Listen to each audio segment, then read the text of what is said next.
med. So you could have peas, you could have chicken, whatever.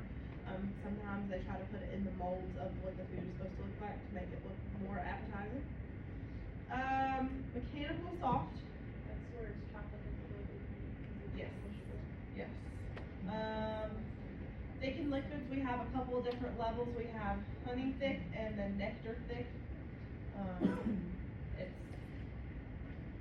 couldn't do it.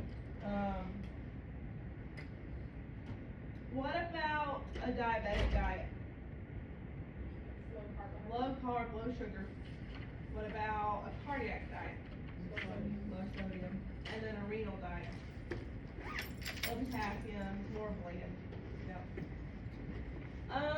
So we talked about tube feedings. We have enteral, which is our tube feeds. How can I get said tube feeds? Through the nose and through the stomach. So we have a nasogastric tube. And then we also have, what was the one in the stomach called? A PEG tube. Which one is used for more long term? The PEG tube. Yep. With the NG tube, is that the only thing that I can use it for is nutrition? What can I also use it for? Suction. Yep. If I'm giving my patient a bolus feeding, what does that mean? By gravity. I'm doing it. It's not done by a pump. Good. What happens if my patient says my stomach's cramping? I'm gonna lower it. What does that do? Slows it down. So if I have it way high up, this is gonna go super fast, right? It's gonna kind of be slammed in there. We don't want to do that. If I lower it, it goes in slower. Good. Whenever I have to pull residual back, and I see that there's quite a bit in there, like 500 ml comes back out. What do? Yeah, I'm not gonna put anything in there. I'm gonna put everything back. I'm gonna put 500 back in their stomach, and I'm gonna let the doctor know, hey, they still have a lot in their stomach. And most of the time they'll say check back in an hour or so. Bless you. But always let the doctor know that that's what's happening. Thank you. If I have to crush meds, how much water do I put in there? 15 to 30 ml with every med. The book will tell you to do one med at a time, and then flush it afterwards with 15 to 30 ml of water after every med. But I always want to flush before and after giving any sort of med. Whether that be liquid. Most of the time, if you have a patient with PEG tube, most of your meds will be liquid, but there might be some that you still have to mix up in water. What about TB? I'm sorry. You have a question? That was each tablet or just?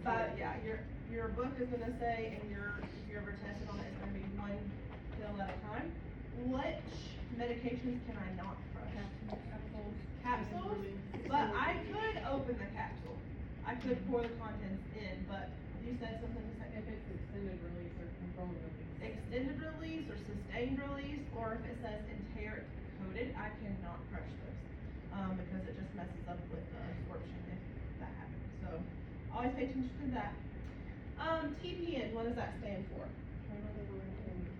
Parenteral nutrition is what kind of nutrition? Where does it go? In your vein. So in a PICC line and a central line. Do you remember what PICC stood for? Peripheral inserted central capsule. Beautiful, beautiful. What could be included in our TPN? There's sugar, there's different electrolytes. It's individualized. It's individualized for what each patient needs, absolutely. Is TPN good for long term? No. No, and who do I not want to give TPN to? Their GI tract is functional. Yes, their GI tract is intact. Now, if I have a patient on TPN, how often am I checking their blood sugars? Every 6 hours. Yep. Yep. How often do I change my tubing? Every 24 hours. Why do I need to do that? To prevent infection, I need to clean all the hubs with alcohol for 15 to 20 seconds. I need to make sure that nothing touches the floor. I need to make sure that I have alcohol caps on every single pub. Not that you would get like in trouble per se, but you get a talking to if you don't have those caps on your TPS line. That is just a breeding ground for infection because it's going straight, basically to their heart. And we don't want to introduce any sort of bacteria in the system. What was that infection called? Going back up, Yeah. how often do you say it can be? Every 24 hours, yeah, we change it. CAUTI is a what? Catheter, UTI, labs, yeah. Central line associated bloodstream infection. We want to prevent those. Alright, what questions do we have about nutrition?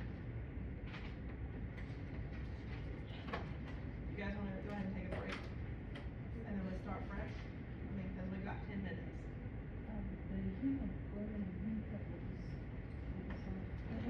Hemoglobin and hematocrit tells us how much like red blood cells we have flowing and on top of how much oxygen we have available for our cells. So when you see those, think about oxygen. Any other questions? Deep breath, something. That's a lot. It is. When's our next exam? The 11th. Monday, the 11th. Let's go ahead and take a break. Y'all are already sleeping. So, we'll come back and we'll start